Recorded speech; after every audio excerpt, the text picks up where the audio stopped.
तो सम्राट चौधरी के नाम पर मुहर लग गई है। अब से थोड़ी देर पहले हम बातचीत ही कर रहे थे और न्यूज़ बाइस्कोप लगातार दर्शकों को यह बता भी रहा था कि सबसे प्रबल संभावना है कि सम्राट चौधरी मुख्यमंत्री होंगे और ये जो हमारा विश्लेषण था उस पर मुहर लगी है। बीजेपी विधायक दल के नेता सम्राट चौधरी को चुना गया है। सभी ने उनके नाम का जो है वो समर्थन किया। विजय सिन्हा ने उनके नाम का प्रस्ताव रखा था और जिसके बाद सभी जो बीजेपी के विधायक हैं उन्होंने सम्राट चौधरी के नाम पर सहमति जताई, जिसके बाद जो पर्यवेक्षक थे मुख्यमंत्री की नियुक्ति के लिए, विधायक दल के नेता के चुनाव के लिए, शिवराज सिंह चौहान केंद्रीय कृषि मंत्री, उन्होंने आधिकारिक रूप से सम्राट चौधरी के नाम का ऐलान किया और बिहार में अब सम्राट युग की शुरुआत जो है आज से होने जा रही है। हमारे साथ हमारे स्टूडियो में हमारे editor in chief Gangesh Gunjan ji phone line पर जुड़ गए हैं। उनका रुख करते हैं। गंगेश जी, अब से थोड़ी देर पहले हम विश्लेषण कर रहे थे जिसमें बता रहे थे दर्शकों को कि सम्राट चौधरी ही वो नाम होंगे जो बिहार की बागडोर संभालेंगे और देखिए अब उनके नाम पर मुहर लग गई है। आज से सम्राट युग की शुरुआत बिहार में होने जा रही है। बिल्कुल एक नए युग की शुरुआत है। सम्राट युग है या नहीं है ये तो उनका काम आगे धीरे धीरे बताएगा, लेकिन एक नए युग की शुरुआत जरूर होने जा रही है। बीजेपी का मुख्यमंत्री होना बिहार में ये अपने आप में बहुत बड़ा टर्निंग पॉइंट है। जो हम कह सकते हैं कि एक तरह से समाजवादी सोच के लोग बिहार की सत्ता पर बहुत दिनों से काबिज थे। जेडीयू भी कमोबेश उसी सोच के साथ रही है। तो अब ये एक नई सोच के साथ बीजेपी, हालांकि बीजेपी डायरेक्ट सत्ता में या उनका अपना मुख्यमंत्री तो नहीं रहा है, लेकिन सत्ता में भागीदार रही है, इससे इनकार नहीं किया जा सकता है जेडीयू के साथ कुछ समय के लिए अगर हम छोड़ दें तो ये एक नए तरह की राजनीति होगी बिहार के लिए, बिहार के लोगों के लिए। और बिहार के अधिकांश लोगों का ये कहना था जब आप अलग अलग क्षेत्रों में जाते कि यहाँ पे बीजेपी की सरकार क्यों नहीं आती है जी। जो बीजेपी के समर्थक थे वो इस बात से बहुत परेशान रहते थे, तो उनका इंतजार खत्म हुआ है और बीजेपी अब आ गई है।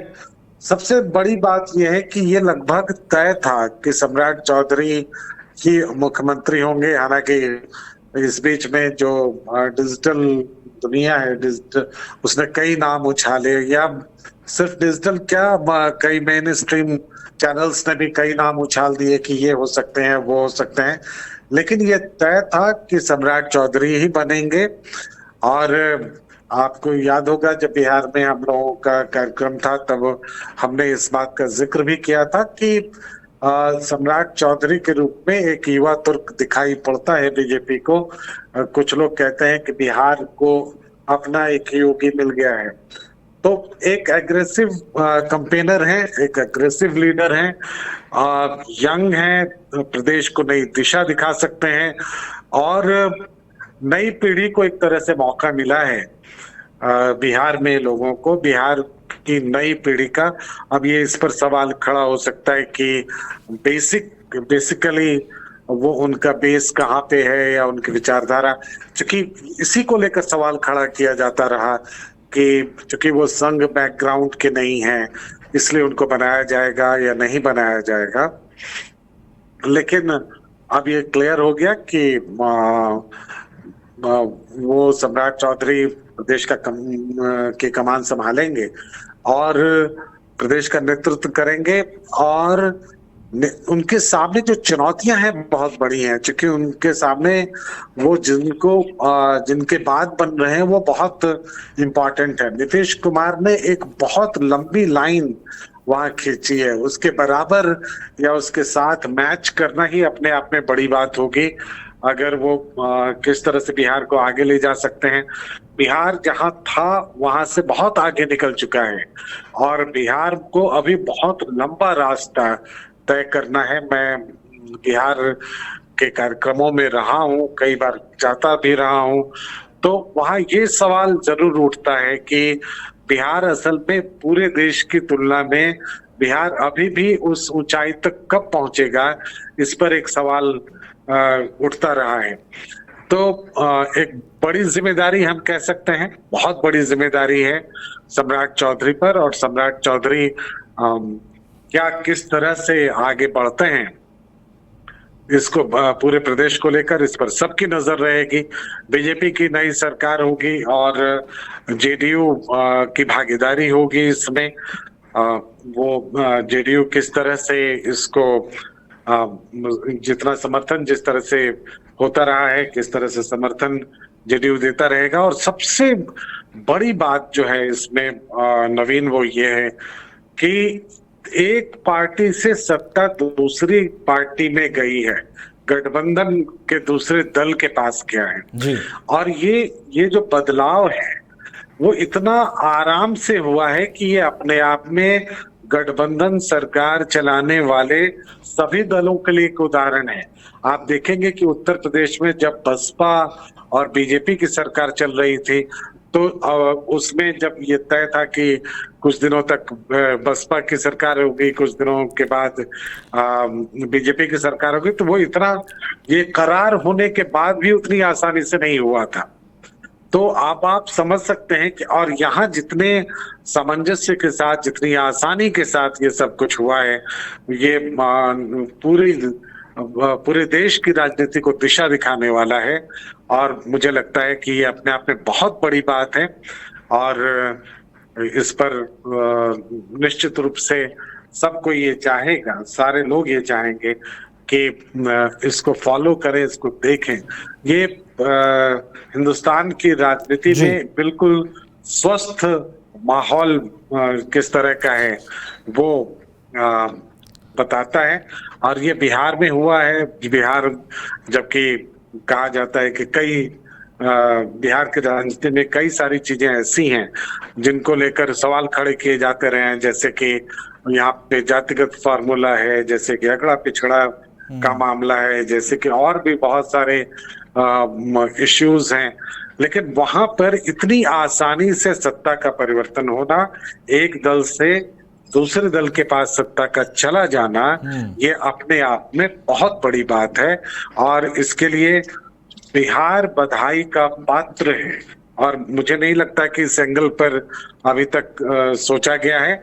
मैं ऐसे कई दलों को जानता हूं, कई प्रदेशों को जानता हूं जहां पर कि करार होने के बाद गठबंधन दलों में तय होने के बाद भी सत्ता परिवर्तन नहीं हो सका। जिसने पहले सत्ता हासिल की वो बहुत आसानी से छोड़ने के लिए तैयार नहीं हुआ, फिर काफी तलखी हुई, कई बार तो गठबंधन टूट गए, ये तमाम तरह की चीजें हुई। लेकिन बिहार ने उन सबको एक आदर्श रास्ता दिखाया है और बिहार की समूची सियासी जमात को इसके लिए बधाई देना चाहिए। और आप देखेंगे कि जब नीतीश कुमार और आरजेडी के बीच पिछला गठबंधन हुआ था तो उसमें आरजेडी बहुत दिनों से ये चाह रहा था कि इनका नाम घोषित कर दिया जाए, तेजस्वी यादव का नाम घोषित किया जाए, और उसमें हो रही देरी के कारण ही वहां मतभेद बढ़े थे। लेकिन यहाँ बहुत आराम से जीतने के बाद सत्ता नीतीश कुमार को सौंप दी गई, फिर नीतीश कुमार ने वो सत्ता छोड़ी और उतनी ही आसानी के साथ, उतने ही त्याग के साथ, ये आसान नहीं होता है सत्ता छोड़ना, उतने ही त्याग के भाव के साथ नीतीश कुमार ने ये सत्ता बीजेपी को सौंप दी। ध्यान रहे, ये अपने दल के किसी लोगों को उन्होंने नहीं सोची। ये वही बिहार है जहां लालू प्रसाद यादव जब जेल गए थे तो उन्होंने राबड़ी देवी को मुख्यमंत्री बना दिया था जी। और ये अपनी ही पार्टी में विश्वास का आलम ये था। लेकिन अभी एक ऐसा नेता, नीतीश कुमार जैसा नेता, जो कि खड़ा हुआ और उसने आसानी से सत्ता परिवर्तन कर दिया बीजेपी के लिए। मुझे लगता है ये सबसे बड़ी बात है, ये सबसे बड़ा हाईलाइट है। मुख्यमंत्री कौन बना, कैसे बना, इन तमाम चीजों को एक तरफ रखिए और ये मुद्दा एक तरफ है कि बिहार की राजनीति में जिस तरह से सत्ता परिवर्तन हुआ है इसका स्वागत किया जाना चाहिए और ये दिशा दिखाने वाला है। बिहार की सियासत ने दिशा दिखाई है। चलिए, तो बिहार में जो राजनीतिक घटनाक्रम हुए हैं ये एक स्वस्थ राजनीति को भी परिभाषित करता है। बिहार में नई सरकार बनी है और सम्राट चौधरी इसके मुखिया होंगे। सम्राट युग की शुरुआत बिहार में हो रही है। शुक्रिया गंगेश गुंजन जी आपका हमारे साथ जुड़ने के लिए। हमारे साथ हमारे स्टूडियो में वरिष्ठ सहयोगी राकेश रंजन जी भी हैं। राकेश जी, सम्राट चौधरी के नाम पर देखिए मुहर लगी है। हम लोग थोड़ी देर पहले बातचीत भी कर रहे थे, आपने भी बताया कि हमारा विश्लेषण तो यही कह रहा है कि सम्राट चौधरी ही सरकार के मुखिया होंगे। और राकेश जी, ये तब से भी तय लग रहा था, आपने भी मुझे लगता है इसे नोटिस किया होगा, जब सीएम नीतीश अपने आखिरी समृद्धि यात्रा पर थे तो वो सम्राट चौधरी को प्रोजेक्ट करते थे। जब उनका संबोधन समाप्त होता था तो वो उनके चेहरे को लेकर आगे आते थे, लोगों से रूबरू करवाते थे। तो कहीं ना कहीं ये पहले से मैसेज नीतीश ने दे दिया था और अब देखिए उसे धरातल पर उतार लिया गया है। जी बिल्कुल, इस चीज़ की चर्चा हम लोग बराबर कर रहे थे, हर कार्यक्रम में कर रहे थे कि जो समृद्धि यात्रा हो रही थी वहां पर सम्राट चौधरी नीतीश कुमार के साथ होते थे और नीतीश कुमार उनको मंच पर सबके सामने प्रस्तुत करते हुए भी दिखते थे। तो उस वक्त एक इशारा मिल गया था। हालांकि इशारा अगर आप समझें, जिसकी की चर्चा मैंने पूर्व में भी की है, वो तब मिल गया था जब तारापुर में चुनाव प्रचार करने के लिए अमित शाह गए थे, केंद्रीय गृह मंत्री, और उन्होंने कहा था कि आप इनको जिताइए, हम इनको बहुत बड़ा आदमी बनाएंगे। तो ऑलरेडी उस वक्त वो डिप्टी सीएम तो थे ही, तो अब उससे भी बड़ा आदमी बनाएंगे, मतलब इशारा बहुत साफ था। तो ये संकेत मिल रहे थे। सम्राट चौधरी ने जो है पिछले कुछ वर्षों में जिस तरह से काम किया है, आक्रामक रहे हैं विपक्षी पार्टियों पर। अभी जब से जो है होम अफेयर्स के काम देख रहे हैं तो अपराधियों पर बरसे हैं। जिस तरह से कानून व्यवस्था को दुरुस्त करने की एक कोशिश उनकी तरफ से हुई है, तो ऐसा लग ही रहा था कि सम्राट चौधरी ही मुख्यमंत्री पद के दावेदार बीजेपी की तरफ से बनाए जाएंगे, और एग्जैक्टली वही चीज हुआ भी है। और देखिए, सम्राट चौधरी की आयु आप देखिए तो 57 साल के आसपास है उनकी उम्र, लेकिन अनुभव उनके पास कम नहीं है। पहली बार जो वो मंत्री बने थे तो 1999 में ही मंत्री बने थे, फिर 2000 में और 2010 में परबत्ता विधानसभा है, वहां से वो चुनाव जीते थे। फिर जीतन राम मांझी जब मुख्यमंत्री बने थे तब भी वो मंत्री बने थे। फिर उसके बाद वो बीजेपी में आए। उनके अगर अब पूर्व का आप देखें तो वो आरजेडी और जेडीयू से भी जुड़े रहे, लेकिन फिर जब बीजेपी में आए तो फिर यहां पर उन्होंने बहुत जमकर जो है वो काम किया। और फिर आप देखते हैं कि उनको 2018 में बिहार बीजेपी का पहले जो है वाइस प्रेसिडेंट जो है वो बनाया गया और 2023 में वो बीजेपी के प्रदेश अध्यक्ष बन गए।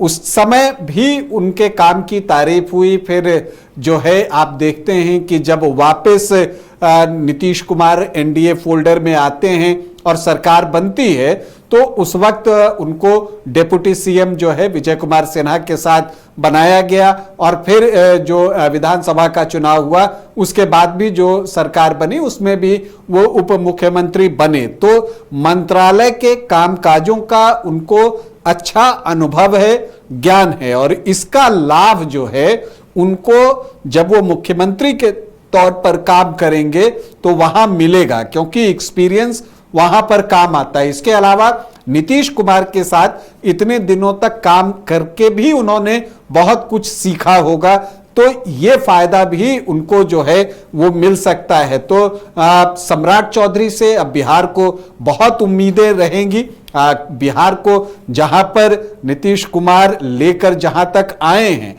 अब वहां से आगे लेकर बढ़ने का काम जो है वो सम्राट चौधरी को करना है। ये काम आसान नहीं होगा, क्योंकि जैसा कि गंगेश जी ने भी बताया कि आप नीतीश कुमार के बाद मुख्यमंत्री बन रहे हैं, तो वहां पर मैच करना बहुत आसान नहीं है। आपके कामों की जो है वो समीक्षा जब की जाएगी तो उसकी तुलना नीतीश कुमार के अप्रोच से और उनके द्वारा किए गए कार्यों से की जाएगी।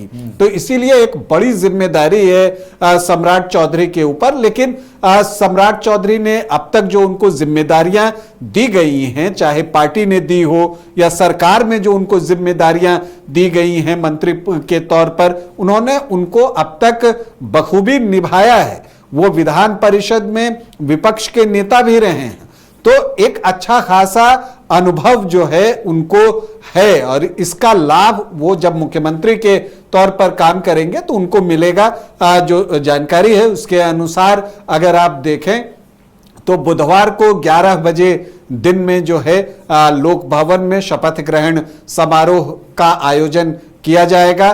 तमाम प्रशासनिक तैयारियां जो है वो पूरी कर ली गई हैं। बीजेपी के इतिहास में ये बड़ी घटना है, क्योंकि बीजेपी के नेतृत्व में आज तक बिहार में सरकार बनी नहीं थी। बीजेपी बिहार की सबसे बड़ी पार्टी के रूप में तो थी, लेकिन जहां तक आपको नेतृत्व का सवाल है, बीजेपी को कभी सरकार का नेतृत्व करने का अवसर बिहार में नहीं मिला था। तो ये एक नया अवसर है बिहार के लिए भी और बीजेपी के लिए भी और सम्राट चौधरी के लिए तो है ही। और जब आप इसको देखते हैं कि ये 15 अप्रैल को मुख्यमंत्री पद की शपथ जो है वो सम्राट चौधरी लेंगे, तो इसे आप जोड़ते हैं पश्चिम बंगाल के चुनाव से भी, जहां बीजेपी टीएमसी के साथ मुकाबले में है और वहां पर भी जो उसका इरादा है वो सरकार में आने का है।